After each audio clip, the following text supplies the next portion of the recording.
नमस्कार दोस्तों, आपका हमारे YouTube चैनल सीबी ब्लॉग पर स्वागत है।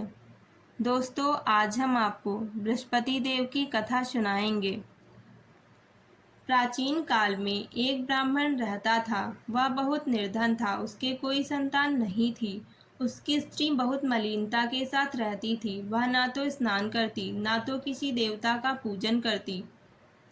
इससे ब्राह्मण देवता बड़े दुखी थे। बेचारे बहुत कुछ कहते थे, किंतु उसका कुछ परिणाम ना निकला।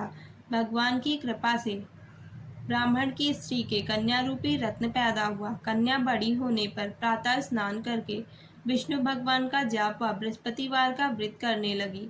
अपने पूजन पाठ को समाप्त करके विद्यालय जाती तो अपनी मुट्ठी में जौ भर के ले जाती और पाठशाला के मार्ग में डालती जाती। लौटते समय वही जो स्वर्ण के हो जाते उनको बीनकर घर ले आती थी। एक दिन वह बालिका सूप में उन सोने के जौ को फटकार कर साफ कर रही थी कि उसके पिता ने देख लिया और कहा, हे बेटी, सोने के जौ के लिए सोने का सूप होना चाहिए। दूसरे दिन बृहस्पतिवार था। कन्या ने व्रत रखा और बृहस्पति देव से प्रार्थना करके कहा, मैंने आपकी पूजा सच्चे मन से की हो तो मेरे लिए सोने का सूप दे दो।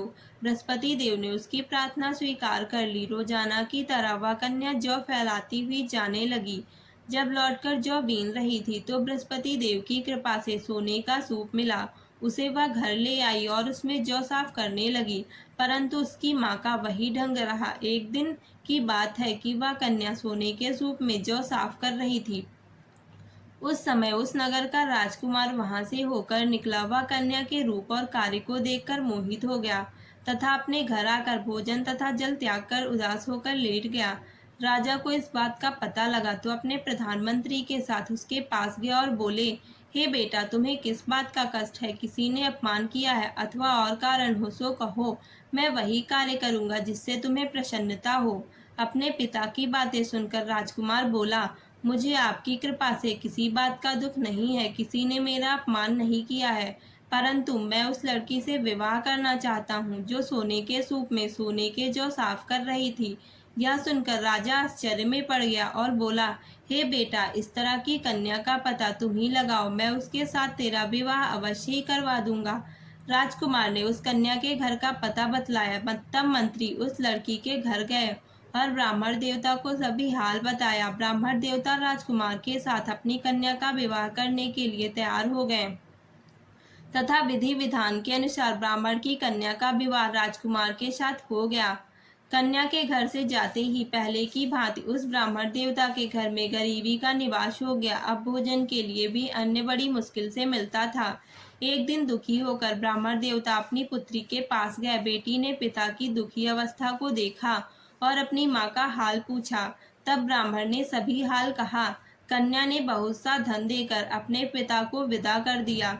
इस तरह ब्राह्मण का कुछ समय सुखपूर्वक व्यतीत हुआ।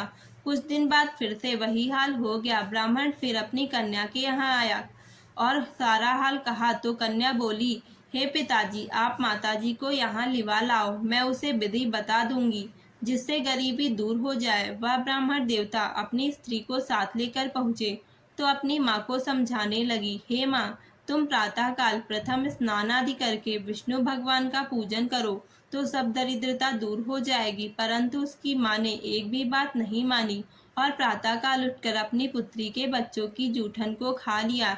इससे उसकी पुत्री को भी बहुत गुस्सा आया और एक रात को कोठरी से सभी सामान निकाल दिया और अपनी माँ को उसमें बंद कर दिया।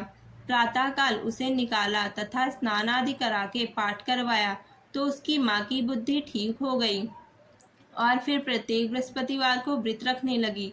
इस व्रत के प्रभाव से उसकी माँ बहुत ही धनवान और पुत्रवान हो गए और बृहस्पति देव के प्रभाव से इस लोक के सुख भोग कर स्वर्ग को प्राप्त हुए। सब बोलो विष्णु भगवान की जय, बोलो बृहस्पति देव की जय। दोस्तों, आपको बृहस्पतिवार कथा कैसी लगी? कमेंट करें, लाइक करें और चैनल को सब्सक्राइब करें। धन्यवाद।